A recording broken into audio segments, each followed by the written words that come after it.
Male, alungwa male. anudi Sibudi bone gwa gwalong inshallah sam kong malwal. Tanay jal kel kono spol bi kui luak ne ente kono shuj. Di shud lat ni kana men lar yegdo. Ka me siyo te ko siro barwen ko konto ko shudu.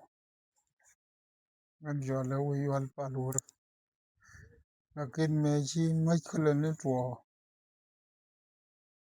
chine ideal che ko pot ken gwa pudada na te gol me chi na balun jaw che jo chi machkala to machkala magone re wi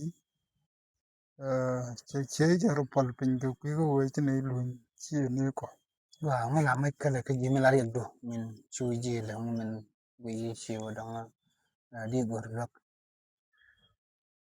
nan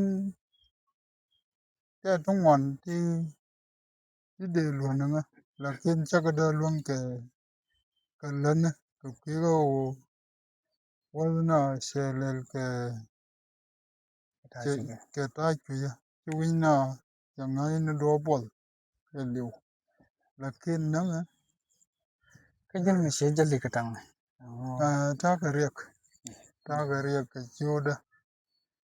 ka choda lakin Michael ponya ke liu to ke juish dundel wal la wo medam ke twai de ke yes ala je choka dial je ke chu Doin. je ke yu don kan dial kulu ke kor joda ke le chom to goda wala de che kor joda ye to ka che leda che be nyok tol ani wo tol mo gwa ma dang daral point de kete wo choda la long gwam ma dong de chuisin la long je jal te chulat che ko je ma te chulat che mi ching chi point de che ngi wo matkal mi to karan ka dio che ji gi li wora to chi bai den chele mu ka ta me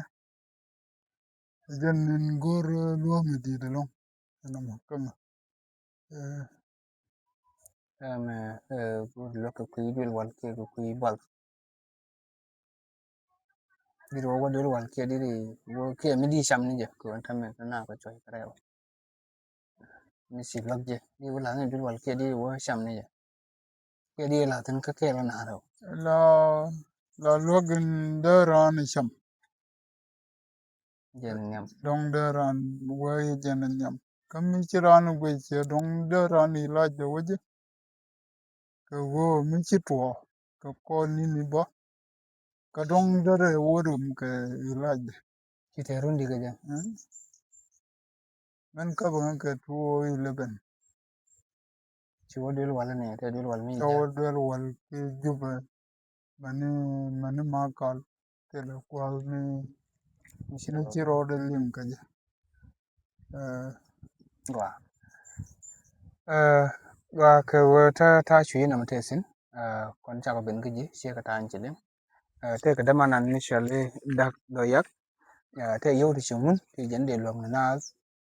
Yo to mishini la mishuj mishe ke ji mishine je kana la moy ke yo ti kine ti kudyok la wang yon ti jenan ti dollar ta mishara makelten ka kana de kone cha lok ka lok de manan cha shole dak do yak gwa ngu dir loy dak do yak ko dong bi ko use boki ul dong bi ko sham ke bi ko len ilai bi ko gui mi tong te ko de yo loten ngu dir loy de manan dak do yak dak do yang dak do yak dak do yak de jo ka kiro wo chimu juma kama yani gwaje ta luwai mi di de long ka chiyan karwa chi to ko moy re we lakin we ka won yam yen gan mar dare wote chi lar wo we tu ba ka ta ga bu mun ne gwadin te lo